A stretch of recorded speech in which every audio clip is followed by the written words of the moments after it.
Still and silent beneath a lazy shroud of morning mist, the lush vegetation around the remote Sangatta area of Kalimantan has for so long held a dark secret. Coal.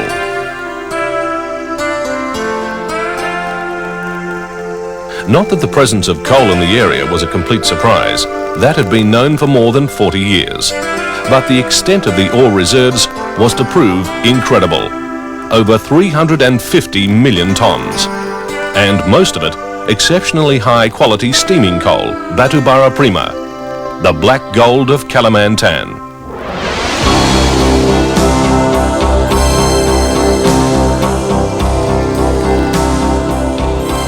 Kalimantan, Indonesian Borneo, is rich in natural resources: oil, gas, timber and now coal. Provincial centres such as Samarinda and Balikpapan provide KPC with an important access link for both supplies and personnel.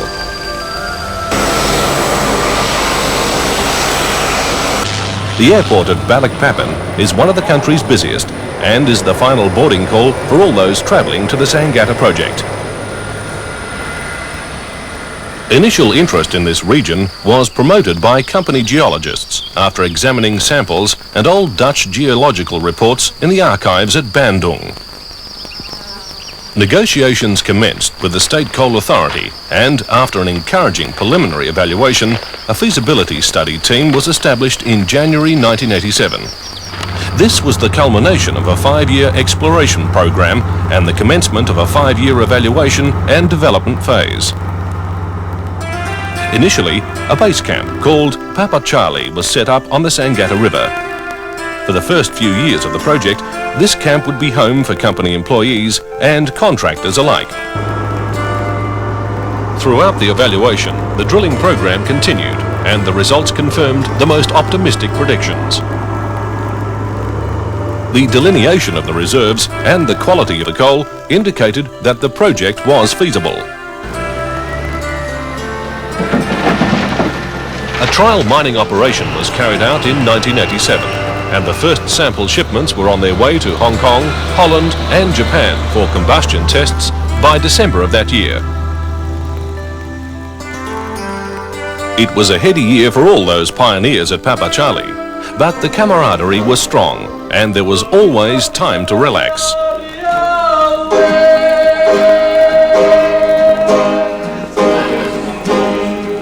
A drink after work was always appreciated. And the Papa Charlie mess was a popular rendezvous point, where the day's topics were discussed over wholesome food served by an energetic catering staff. In time, facilities were upgraded and Papa Charlie gave way to Tango Delta, which in turn was superseded by Sangatta Baru and Tanjung Bara. Soon, there would be many mouths to feed, but few complaints. After all, the menu was extensive and the quality of the food was excellent. One of the first tasks for the engineers was the expansion of the road network. There were roads already established, but they were timber trails, which were still used extensively by the logging companies. The people of nearby Sangatta village had their own highway. It was wide, deep and fast-moving. The first priority in 1987 was the construction of the Mineport Road, a 23-kilometre lifeline that would accommodate a never-ending procession of coal trucks, construction traffic and light vehicles. These coal trucks, fondly known as the Blue Bullets, would continue to haul coal from the mine to the port in a trial mining operation until the construction of the overland conveyor was completed in mid-1991. Meanwhile, coal from the pits would be crushed, screened and stockpiled at the company's port site.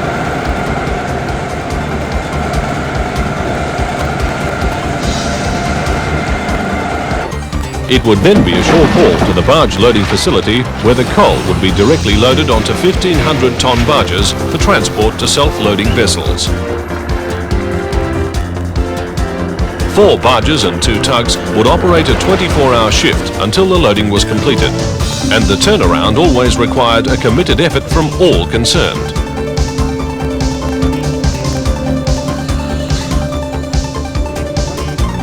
In the long term, barge loading would be discontinued, but even at this time, there were contracts to be met.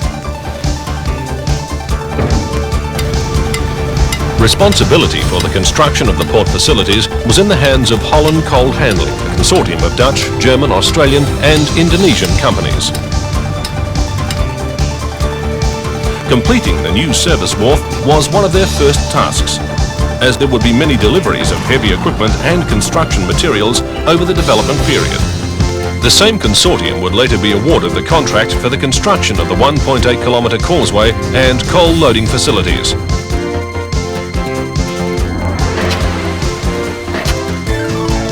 This involved the sinking of 70-metre piles and the erection of many trestle modules.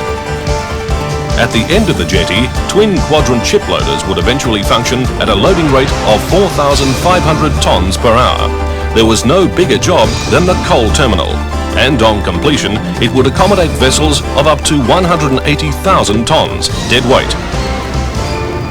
As the project moved forward, interest was high and visitors were shown the rapidly progressing mine development and operational activities. The periodical reports to the shareholders would indicate that the site operations were progressing well. Stripping the overburden to export. We're loading about 20 of these trucks per hour, 8-ton capacity. 4 barges and 2 tugs in operation. The KPC marketing team was also busy during this period negotiating with potential customers from Asia, Japan, Europe and elsewhere. As a result of the successful marketing effort, long-term contracts were concluded with customers in Japan, Hong Kong, the Netherlands and Hawaii. Attention was also given to organisation development and the establishment of modern systems covering mining, maintenance, supply, commercial and human resource requirements. On the construction side, good progress was also being made by one of the main earthworks contractors, TIS Indonesia. Their challenge was a formidable one. The conveyor route would require 1 million cubic metres of earth to be moved, and the cut and fill operation of the coal preparation plant and at the Newport stockpile area would be enormous. The construction program commenced in January 1989, and the focus in 1989 was on establishment of construction facilities, detailed design and scheduling, and on procurement of long lead time purchases.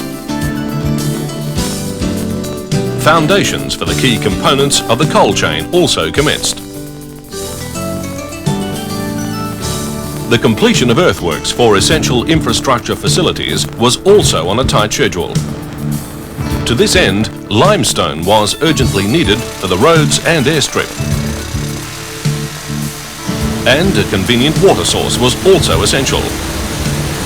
A comprehensive drilling program successfully found both.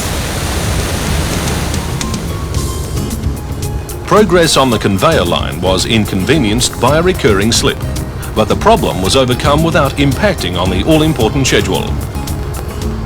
Over time, effective settlement and stability procedures were introduced, bridges were constructed where necessary, and a number of rock terraces were established to prevent soil erosion.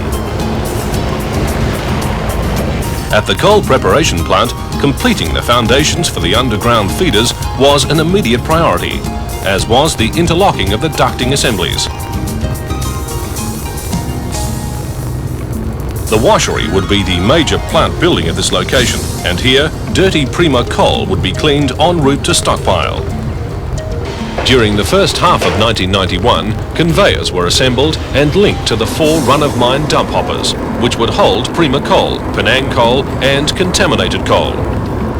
The coal flow system allows KPC to produce its 2 basic products, Prima and Penang Coal, and to wash and blend coal as necessary to maintain the consistent product specification required by its customers. The system also allows KPC to produce special products such as ultra-low ash and sulphur coals to meet market demands. The completed overland conveyor would link the coal preparation plant and the port stockpile and would be crucial to the mining operation. Construction of infrastructure facilities was taking place in tandem with the coal facilities. Both the senior married accommodation at Tanjung and the homes for supervisors and leading hands at Sangatta were being completed and occupied in stages, as were the G houses for junior married staff. For a while, the demand for single accommodation would be intense, and this would mean added pressure on those supervising room allocations. At Tanjung accommodation was always at a premium during the construction period. But there always seemed to be room at the inn, especially the outside inn. Also known as Martha's Bar, a very popular watering hole after a hard day's work.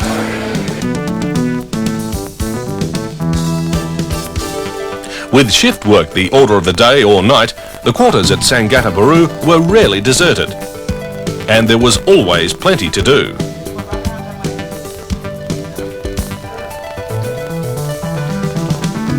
During 1991, senior single quarters were completed, and a new mess made available to all. Young men and women with secretarial, professional and technical qualifications began moving to site, where a permanent job with KPC was sure to prove a wise move, both in terms of skills development and career opportunities. In late 1990 and early 1991, it was clear that the mining operation was moving into top gear, with the arrival of some pretty heavy equipment. The Cat 777 and 785 dump trucks were to be utilised throughout the mining area, and for most of the drivers, it would be a unique learning experience. Hitachi shovels and Komatsu earth-moving equipment was also being commissioned. KPC would be operating the largest earth-moving equipment in Indonesia.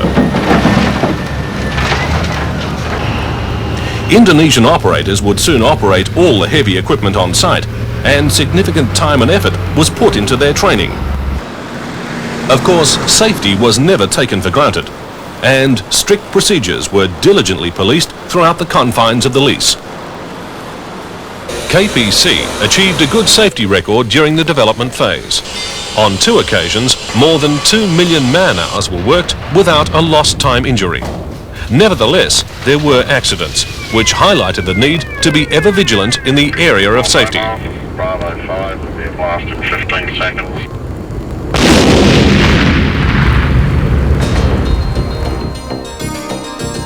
At the port site, the powerhouse contractors would have their day. Their first large delivery, 2 85-ton diesel generators. Barge loaded in Singapore, these units would eventually be supplemented by a 3rd genset and would provide a reliable power supply for the daily needs of the operation. On completion of the steam turbines, which would provide the base load, these diesel sets would cater for standby and peak load requirements. In the meantime, the installation of roadside power poles was an indication that this important phase of the project was also progressing well. The 2 steam turbines were installed in early 1991, and over the following months, cable installations were completed and systems consolidated. Each of these turbines will provide 5 megawatts of power and provide the base load requirements for the ongoing operation. For all those at the power station, it was full steam ahead.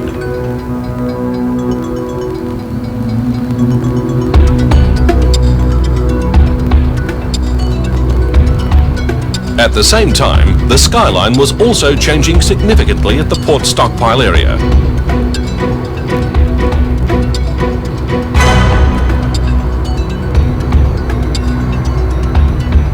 The assembly and erection of the stacker and stacker reclaimer was well advanced, and the contractors could expect to commission both by mid-1991.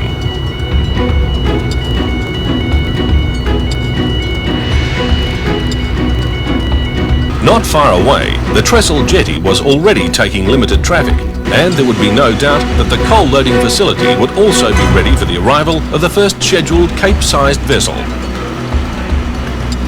In fact, as the coal chain became operative, a number of smaller ships were able to utilise this facility on a trial basis, a taste of bigger things to come.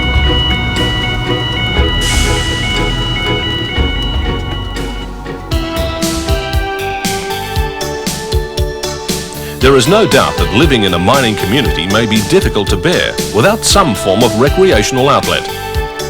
Fortunately, excellent sporting opportunities have existed here since day one, and most employees and their families have embraced them with relish.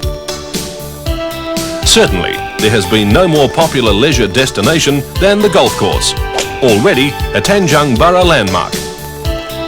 The rolling hills and manicured greens have proved a real challenge for all golfers. And of course, the regulars are all intimately familiar with every turn and trap. As far as team sports are concerned, what could be more serious than football? The soccer final at Sangatta was an occasion of immense proportions. And the players gave their all. There was no quarter asked for and none given. And the pace was fast and furious. Of course, superior skill prevailed, and the proud winners became the first recipients of the Macintosh Memorial Trophy.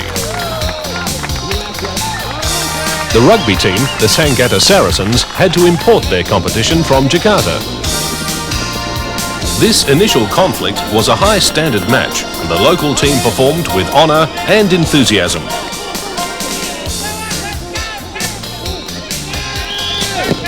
This part has at some stage in the Before succumbing to their more experienced opponents. During the construction period, the airport at Tanjung Burra was coping with 2 services every day, and in recent times the company was running its own aircraft. There were also non-scheduled flights and helicopter charters. At the peak of construction, the number of incoming and outgoing passengers would regularly exceed 1,000 per month. Many of the passengers would be the wives and families of staff who were ready to take up residence.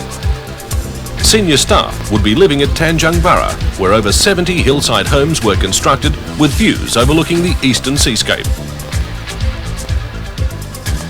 At Sangatta, the embryo of a new town was taking shape with 200 houses, the first stage of a housing development program being built.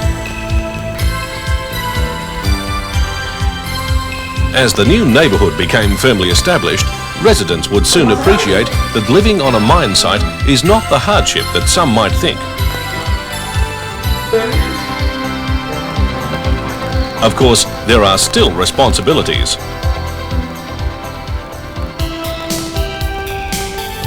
A pivotal part of this area is the community centre with its recreational and sporting facilities, medical centre, school and markets.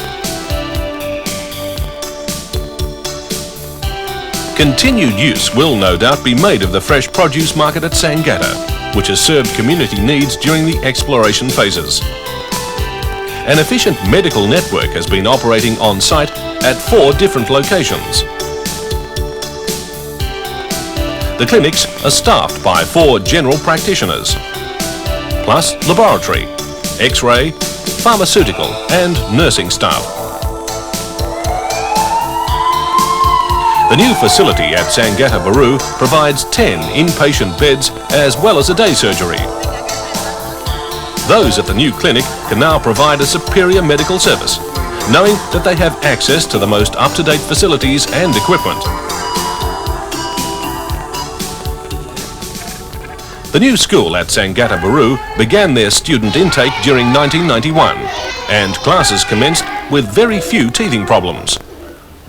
The school administration is ably supported by 30 teachers who have transferred to Sangatta from many different areas of Indonesia. At Tanjung Burra, the primary school for expatriate children is currently providing education for over 60 youngsters. The facilities are first class, and the activities are interesting and varied. On the mining front, there were 7 pits under development or in production during 1991. These operations were carried out by KPC and the mining contractors, TIS and Petrosi.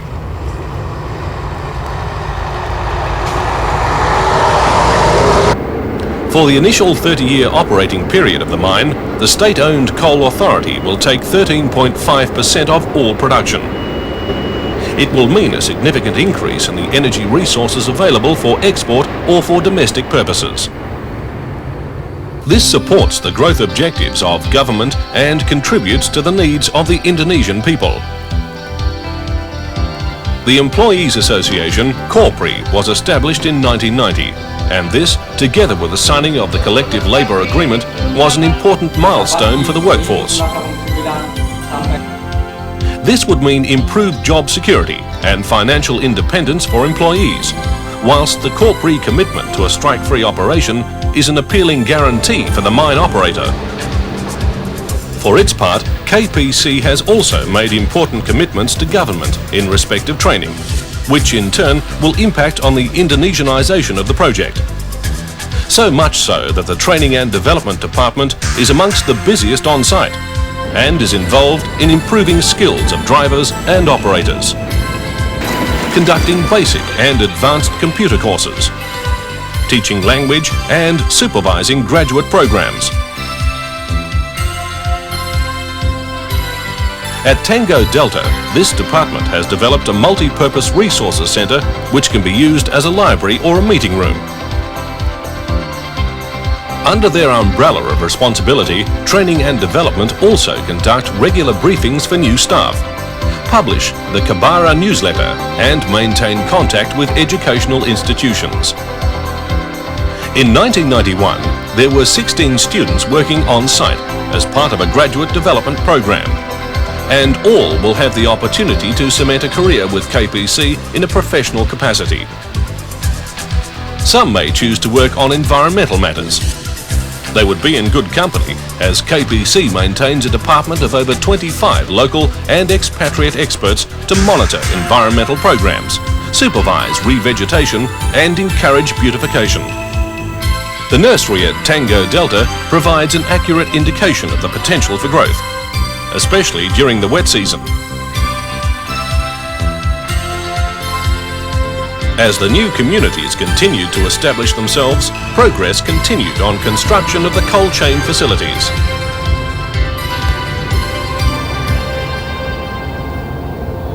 On the overland conveyor, 26 kilometres of continuous belting would have to be laid and spliced. It would involve a repetitive splicing and pulling operation that was both delicate and arduous, but nevertheless absolutely critical to the future efficiency of the conveyor operations.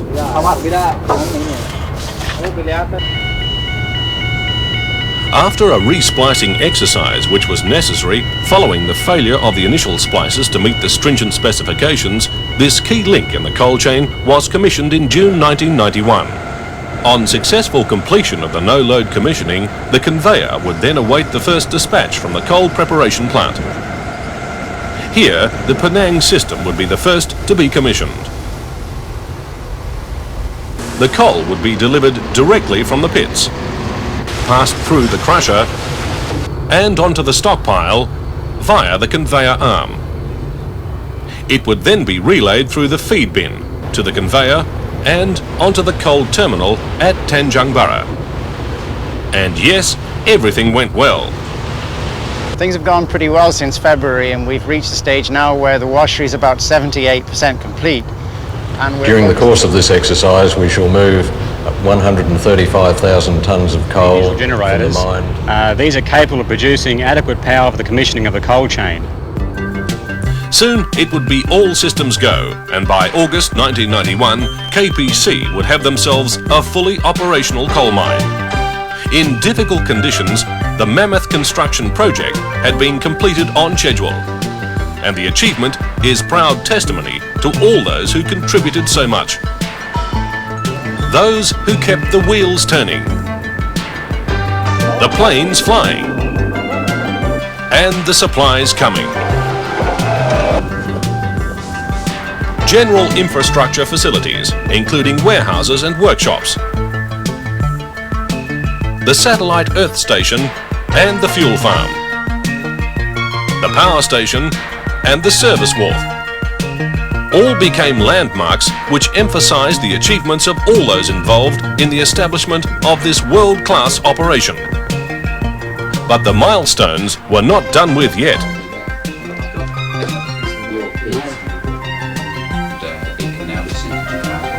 At the office complex at Sangatta, Peru, management was looking forward to another significant event. There was a big ship coming. The Orient Enterprise would be the first of the Cape-sized vessels to load at the coal terminal. There had already been other shipments, but not of this magnitude. 143,000 tonnes dead weight. Once the berthing was complete and loading had commenced, the ship would be turned around in 2.5 days. At loading rates of up to 4,500 tonnes per hour. There will be many such shipments over the coming years, but one can never forget the first. It will always remain a memorable milestone. For those associated with this project from the very start, it has been a long haul, one which has provided many challenges, frustrations and achievements. Many have made their contribution and moved on. In fact, one of the first functions to be held at the new club in Tanjung was a farewell to the engineers.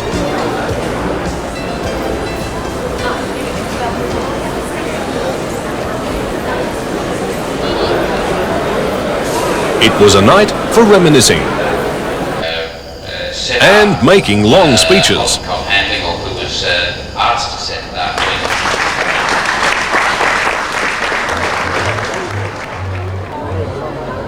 But what would be the end of the job for some would be just the beginning for others. The challenges of improving operating efficiencies, reviewing long-term strategies, maintaining a strong marketing position, and training and Indonesianizing the workforce are ongoing, as is the need to earn returns on this mammoth $500 million investment.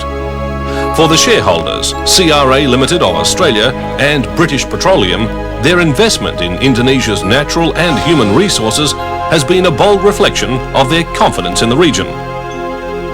Today, Indonesia is a big player on the international coal market. By 1993, Kaltim Prima Coal will be exporting over 7 million tonnes per annum. Operations are expected to continue for at least 30 years.